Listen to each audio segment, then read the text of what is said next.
Hello friends, welcome back. അപ്പോൾ ഞാൻ ഇന്നിവിടെ ഈസിയായി തയ്യാറാക്കാൻ പറ്റുന്ന ഒരു പനീർ ബട്ടർ മസാലയുടെ റെസിപ്പിയുമായിട്ടാണ് വന്നിട്ടുള്ളത്. അപ്പോൾ നമുക്കിതെങ്ങനെ എളുപ്പത്തിൽ എങ്ങനെ തയ്യാറാക്കാമെന്ന് നോക്കാം.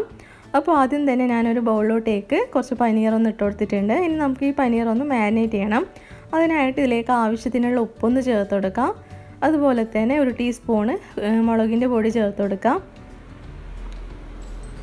പിന്നെ ഒരു 1/4 ടീസ്പൂണ് ഗരം മസാല പൗഡർ ചേർത്ത് കൊടുത്തിട്ടുണ്ട്. അതുപോലെ ഒരു 1/2 ടീസ്പൂണ് കസൂരി മേത്തി ചേർത്ത് കൊടുത്തിട്ടുണ്ട്. പിന്നെ ഒരു 1/4 ടീസ്പൂണ് ക്യുമിൻ പൗഡർ ചേർത്ത് കൊടുത്തിട്ടുണ്ട്, അതായത് ചെറിയ ജീരകത്തിൻ്റെ പൊടി ചേർത്തിട്ടുണ്ട്. പിന്നെ ഒരു 2 ടേബിൾ സ്പൂണോളം അധികം പുളിയില്ലാത്ത തൈരും കൂടിയും ചേർത്ത് കൊടുക്കാം. പിന്നെ ഒരു പകുതി ചെറുനാരങ്ങയുടെ നീരും കൂടിയും ചേർത്തിട്ട് ഇത് കൈവച്ചിട്ട് നന്നായിട്ടൊന്ന് യോജിപ്പിച്ചെടുക്കാം. ഇനി ഇതൊരു മിനിമം 5-10 മിനിറ്റെങ്കിലും മാരിനേറ്റ് ചെയ്യാൻ വേണ്ടിയിട്ടൊന്ന് മാറ്റി വെക്കാം.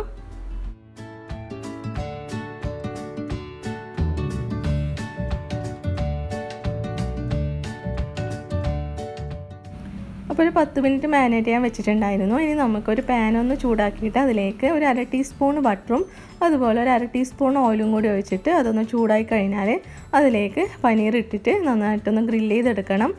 അപ്പം പനീർ 2 സൈഡും നല്ലപോലെ ഒന്ന് ഗ്രില്ല് ചെയ്തെടുക്കാം.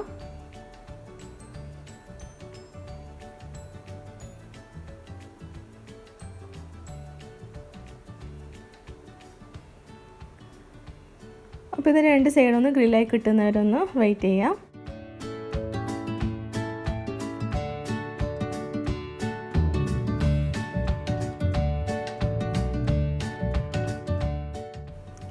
അപ്പോൾ പനീർ ഇവിടെ റെഡിയായി കിട്ടിയിട്ടുണ്ട്. ഇനി നമുക്ക് ഫ്ലെയിം ഒന്ന് ഓഫാക്കാം.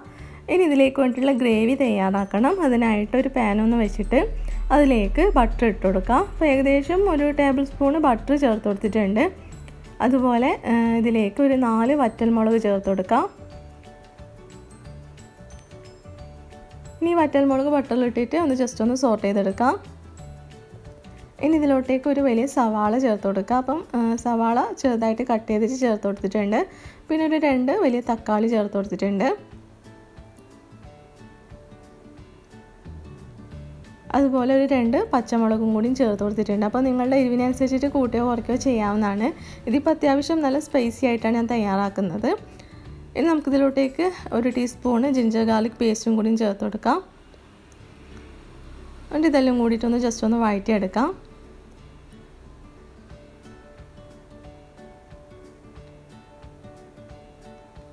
ഇനി ഇതിലോട്ടേക്ക് കുറച്ച് കാഷ്യൂ നട്ടും കൂടിയും ചേർത്ത് കൊടുത്തിട്ടുണ്ട്. അപ്പോൾ ഏകദേശം ഒരു 10 കാഷ്യൂ നട്ട് ഞാൻ ചേർത്ത് കൊടുത്തിട്ടുണ്ട്.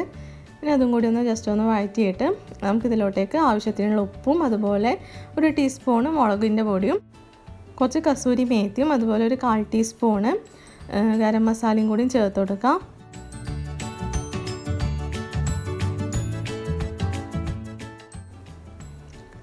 ഒന്ന് ജസ്റ്റ് ഒന്ന് വഴറ്റിയിട്ട് ഇതിലേക്ക് ഒരു 1/4 കപ്പോളം വെള്ളം കൂടിയും ചേർത്തിട്ട് ഇത് അടച്ചിട്ടിട്ടൊന്ന് വേവിച്ചെടുക്കണം.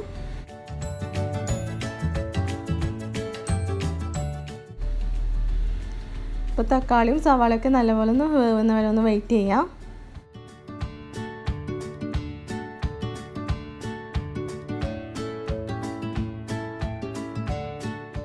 ഇതിപ്പോൾ ഒരു 10 മിനിറ്റ് അടച്ചിട്ട് കുക്ക് ചെയ്തിട്ടുണ്ട്. ഇതിപ്പോൾ നല്ലപോലെ ഒന്ന് സവാളയും അതുപോലെ തക്കാളിയൊക്കെ ഒന്ന് വെന്ത് വന്നിട്ടുണ്ട്. ഇനി നമുക്കിതൊന്ന് ഫ്ലെയിം ഒന്ന് ഓഫാക്കിയിട്ട് ഇത് കുറച്ചൊന്ന് തണുത്ത് കഴിഞ്ഞാൽ ഒരു മിക്സിയുടെ ജാറിലേക്ക് ഇട്ടിട്ടൊന്ന് പേസ്റ്റ് ആക്കി എടുത്തിട്ട് വരാം. ഇനി ആ സെയിം പാനിലോട്ടേക്ക് തന്നെ നമുക്ക് കുറച്ചുകൂടി ഒന്ന് ബട്ടർ ചേർത്ത് കൊടുക്കാം. അപ്പോൾ ബട്ടർ ഒന്ന് മെൽറ്റായി കഴിഞ്ഞാൽ നമ്മൾ അരച്ചെടുത്തിട്ടുള്ള ആ മിക്സും കൂടി ഇതിലേക്കൊന്ന് ചേർത്തിട്ട് നന്നായിട്ടൊന്ന് ബട്ടറിലിട്ടിട്ടൊന്ന് വഴറ്റിയെടുക്കാം.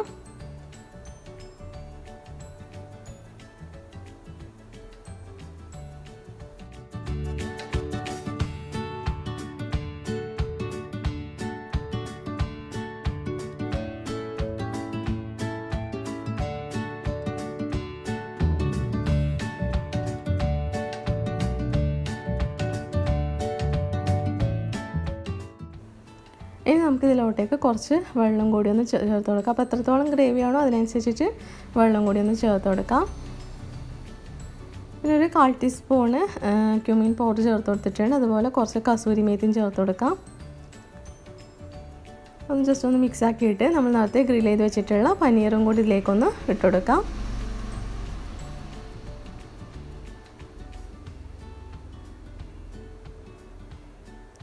ഇനി ഇതൊന്ന് നന്നായിട്ടൊന്ന് തിളക്കുന്നവരൊന്ന് വെയിറ്റ് ചെയ്യാം.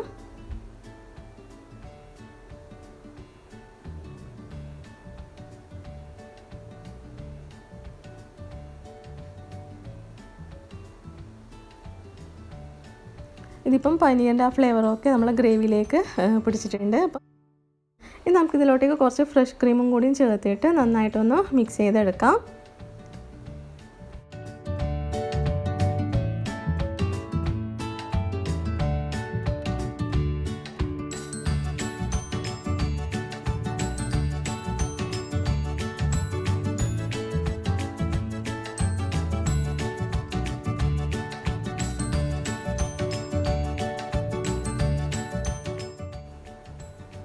ലാസ്റ്റ് ഇതിലേക്ക് കുറച്ച് മല്ലിയിലയും കൂടിയും ചെറുതായിട്ട് കട്ട് ചെയ്ത് ചേർത്ത് കൊടുക്കാം.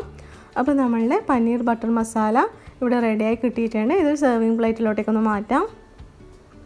അപ്പോൾ നല്ല ടേസ്റ്റി ആയിട്ടുള്ളൊരു ഡിഷാണിത്. ഇതിപ്പം ചപ്പാത്തിയുടെ കൂടെയോ ബട്ടർ നാനിൻ്റെ കൂടെയോ ഒക്കെ കഴിക്കാൻ പറ്റുന്ന നല്ലൊരു കോമ്പിനേഷനാണ്.